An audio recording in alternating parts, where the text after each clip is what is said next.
There we go, guys.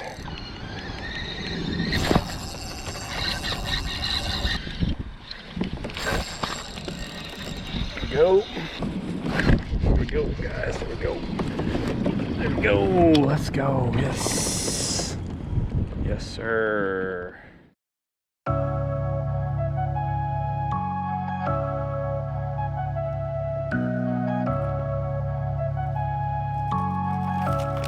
Ladies and gentlemen, welcome back to the channel. Thank you guys so much for tuning in. I greatly appreciate it. Today I was not even expecting to go fishing. It was supposed to be rainy and cloudy all day long, but as you all can see, the weather's cleared up. It's beautiful outside, but since I got a late start, that means today we don't have as much time as we usually have. So today I have a 3-hour winter bass fishing challenge. I'm out here on the James River. It's been tough for me the last couple of times I've been out on the James, so all I want today is one fish. So let's get out there, let's see what we can do. Let's see if we can catch our one fish, and if our one fish is a 20-inch smallmouth, I'm not gonna complain. Let's get it, guys.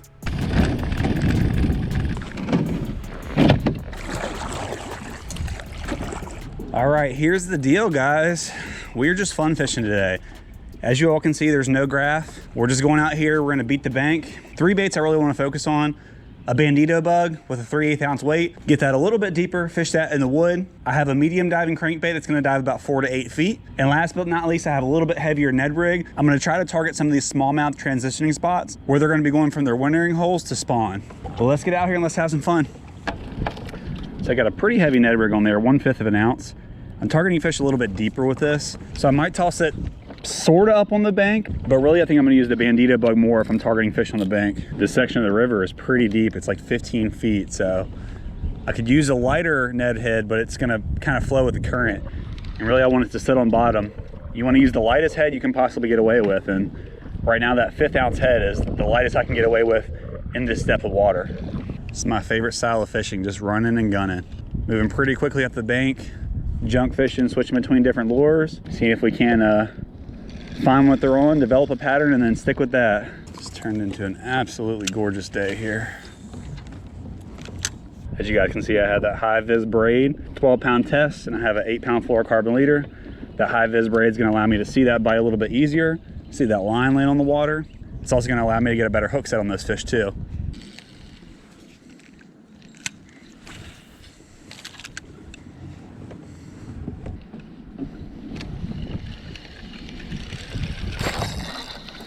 There we go, guys. Here we go. There we go. Fish number 1. Should have told you guys, but I was literally just thinking to myself, I was like, man, my fish intuition's kicking in. It feels like a fishy spot. The river seems to narrow a little bit here, get a little bit more shallow. So I was kind of wondering, and we got our first one on the board. Check it out. All right, challenge complete. See you guys later. Just kidding, probably about an hour into it. Got about 2 hours more to go, and I'm feeling pretty good. I'm feeling pretty good. I got to this spot. I was power fishing around a little bit, but our conditions changed, so I broke back out the Ned rig, and as soon as I pulled up to this spot, it just gets a little bit more shallow, a little bit more wood sticking in there. So I'm gonna cast around where that guy was and see if there's not a couple more sitting around in there. And since I caught that fish, it kind of tells me to slow down in this area, fish it a little bit more thoroughly, because usually in the late winter, early spring, the smallmouth are gonna be stacked up together. So see if we can't pull 1 or 2 more out of this area here. He was a pretty small guy, but definitely built right. We can just catch a 20-incher like that, we'll be having a good day.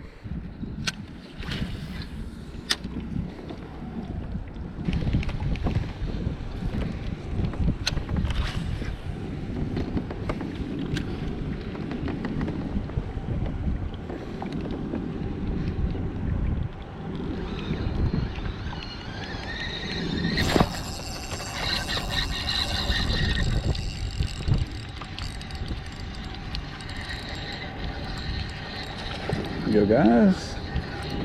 Not a bad one. Not a bad one at all. Look at that one. Woo. Oh, look at that one, guys. Solid. Of course, the train's coming, but we'll get a quick weight and length on this one and get it back in. Solid 16-incher there. Get a release on it and get back to fishing. Sorry about that train, guys. Of course, he came through right as we caught that fish, but I'll show you all what I saw. So if you look on this bank here, you see we got that pebble rock or that smaller rock to that chunk rock there. I saw that transition and that kind of cued me into a good area. A lot of times they'll sit right on that transition of where that rock is, but I also saw this little point that juts out. A lot of times when you look at the bank, you can kind of imagine that continuing down into the water. So I saw this point and I casted just on the end of the point and ended up catching that fish pretty soon after it hit the water. Now, of course, I got stuck on the point. But I'm just trying to keep these places kind of in my memory, so when I come back down through here, if I'm not having a lot of success on the other side, I'll switch back over here to hit these places. Okay. All right. 2 fish on the board so far in about an hour. I'll keep this pace up and hopefully bag a couple good ones. They've both been built right. And just find that 20-incher. It's gonna be a very good day. Anytime I catch a fish, I'm gonna slow down a little bit, go a little bit more thoroughly through an area like this. And I think we're gonna keep the Ned rig in our hands most of the day. And for you guys who fish river smallmouth, you all know that typically that is the bait that gets it done. So this time of the year, it's just about finding them and targeting them a little bit deeper than you would during the spring or summer. Oh my Lanza, tricked the heck out of me. It's a little bit more shallow up here, so I'm gonna start casting more towards the middle the more shallow we get on this side, because they don't seem to be sitting super shallow. They seem to be sitting about 8 to 10 feet. Again, I don't have my fish finder, but that's kind of what I'm gathering from where I'm fishing. They're definitely not right on the bank. I need to cast a little bit more off the bank. It's just a matter of finding that sweet spot in between. What I'm really trying to decide now, is it worth running back up further, or should I just stick in this little area towards the middle where I've caught fish? I think I'm gonna run up just a little bit, but if it gets too shallow and I'm not getting bit, I'm definitely gonna flip around and focus more on the areas where we've found the fish already. I'm moving pretty quick up through this area because I don't know if there's fish this close to the shallow water. I know there's fish back there, so I wanna explore this pretty quickly before I just turn around and head back. I kind of have a fear of the unknown when it comes to not fishing water, so the best move would probably be to focus more back in that area. And I'm taking a gamble by going up here, but I don't want to take that much of a gamble, so I'll give it probably 15 minutes heading up this way, fishing my way up here, and if I don't catch anything, I'm going to shoot back to the area where we had success at before.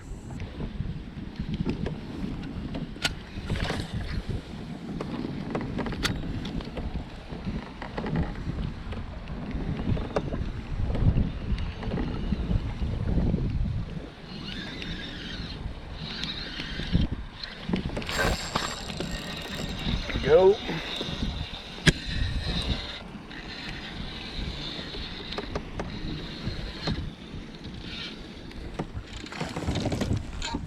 There we go, guys. Number 3.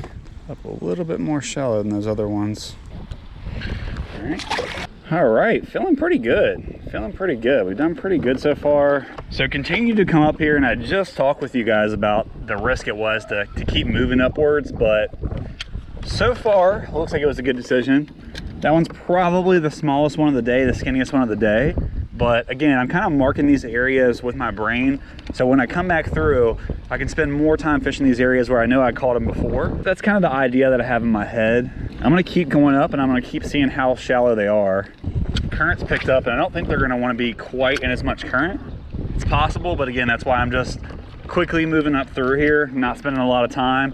If I catch a fish, that's gonna probably add 5-10 minutes of me going up this way to my initial plan. But with this current picked up the way it is, I just have a feeling they're gonna be down there in a little bit less current, a little bit deeper water. Once they spawn, they'll move upstream here, feed off the stuff that's coming down through. But what I'm thinking is right now, they're probably gonna want that deeper water.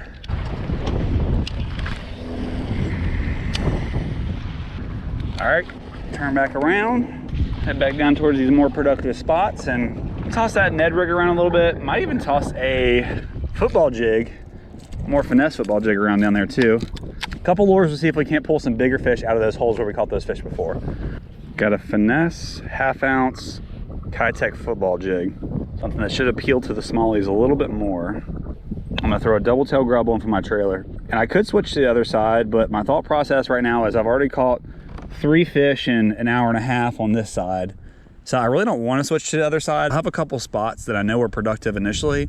So I think just running back through those spots and sticking on this side is gonna be the play. If I hadn't caught any fish on this side, we would definitely be flipping over, but I just don't see the point right now. I think sticking to what's made us successful so far is gonna be a better plan. So I got that 1/2 ounce Kitech football jig. I have a double tail grub on there. So very finesse presentation. Upsizing from the Ned rig just a bit, trying to get that bigger bite. So see if we can't get a bigger smallmouth to chomp down on this guy.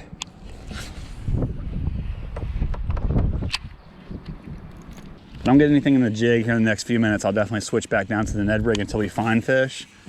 But I do have a feeling that this bigger jig head is going to draw a bigger strike. Actually feels like it allows me to cover the ground a little bit more efficiently too. With the Ned, I can't maintain bottom contact the whole time because it's a little bit lighter. With this one, it's very, very easy to maintain bottom contact the entire time.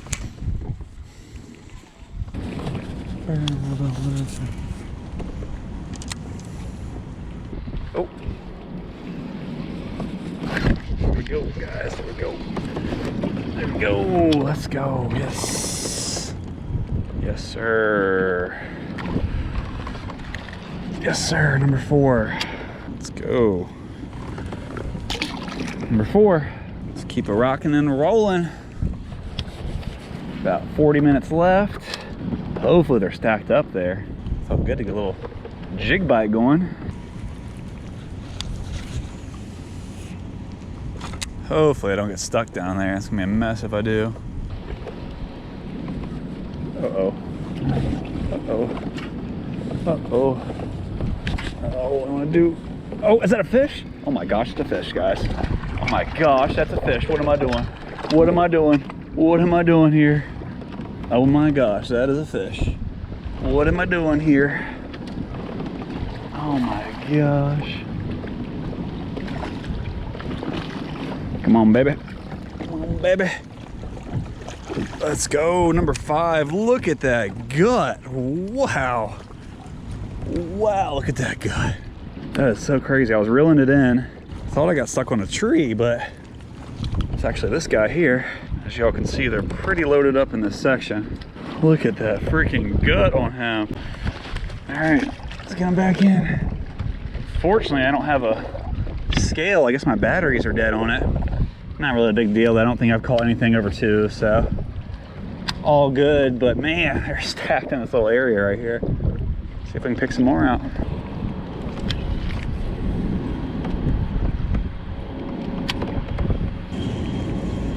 Oof.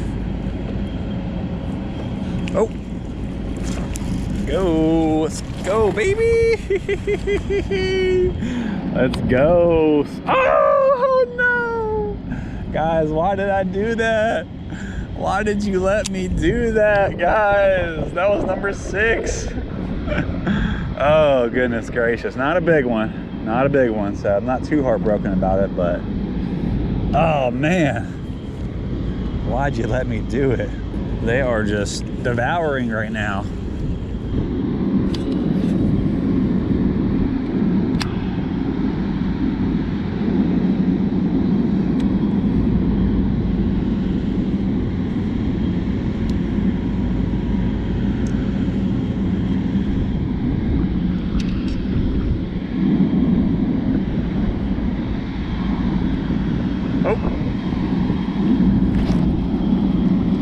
Uh-oh, boys. Uh-oh, boys. Uh-oh, boys. Uh-oh, boys. Uh-oh. Uh-oh. Stay on, baby. Stay on, baby. Oh my gosh, it's a giant. It's a giant. It's a giant. Come here, girl. Come here, girl. Come here, girl. It's a giant, boys. It's a giant. It's a giant. Come here, girl. Come here, girl. Oh. Come here, girl. Oh my gosh, it's a slob. Oh my gosh, it's a slob. Oh my gosh, it's a freaking slob, guys. Come here, girl. Come here, girl. Come here, girl. Oh my gosh, it's a freaking slob. Oh, let's go. Let's go. Yes. Thank you, Lord.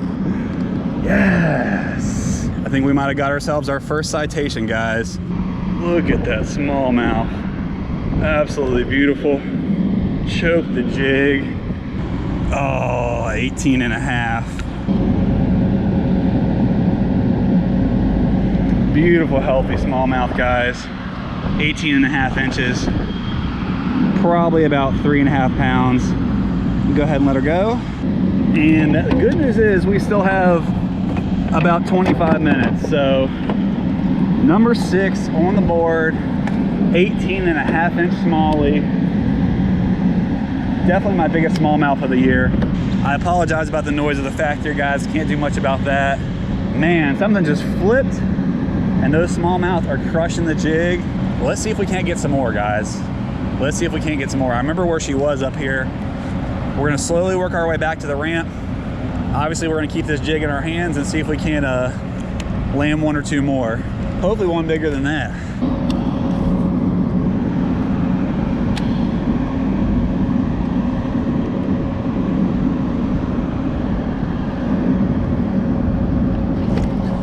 Oh, son of a biscuit. Oh my gosh.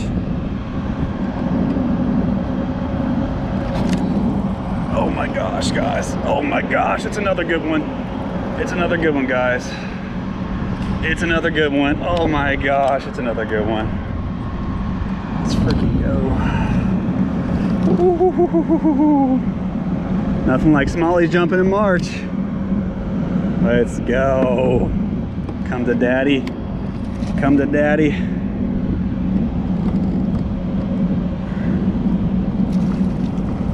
Not a big hook, so I gotta play her out a little bit more. Oh my gosh, let's freaking go. They're stacked in there.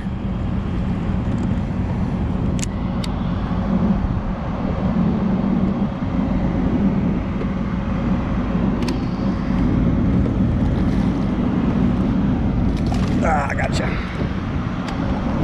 All right. Another one. Not quite as big as the last one, but definitely take it. Let's see what we got here. Quick measurement. 16 and a quarter. 16 and a quarter. See ya. All right, let's get back in there.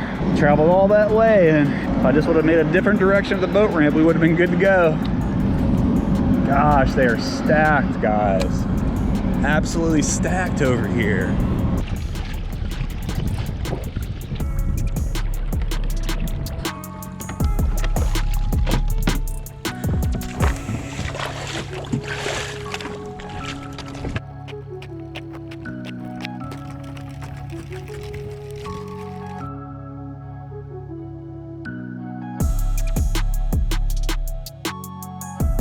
All right, guys, that is gonna wrap it up.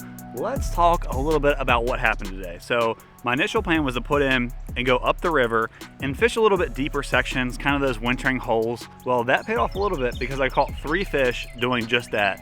We flipped around, we came back down the river and fished the exact same thing and caught nothing. So I was feeling a little discouraged at that point. We had already got our 1 fish on the board, which was our goal, but then I wanted to hit our stretch goal as well too. So I ended up coming back down. I was throwing that Finesse jig a good bit. It's a Kitech M5 Finesse jig with a double tail grub for the trailer. I'll link the gear down below for you guys. So I picked that up. I started throwing it around. I just wanted essentially a bigger version of the Ned rig. I wanted to upsize my bite. Came past the ramp and ended up fishing a flat, and it turns out those smallmouth were in about 5 to 6 feet of water. They weren't even anywhere close to the 10 feet that I was fishing for them in. And if you all follow this channel, you guys know that I preach being early to fish certain lures, being early to fish certain areas. And it seems like those smallmouth have basically pulled up and are getting ready to spawn. But overall, it was such a fun day out there. I hope you guys had as much fun watching the video as I did fishing for you all. Stay tuned, and I cannot wait to see you guys on the next one.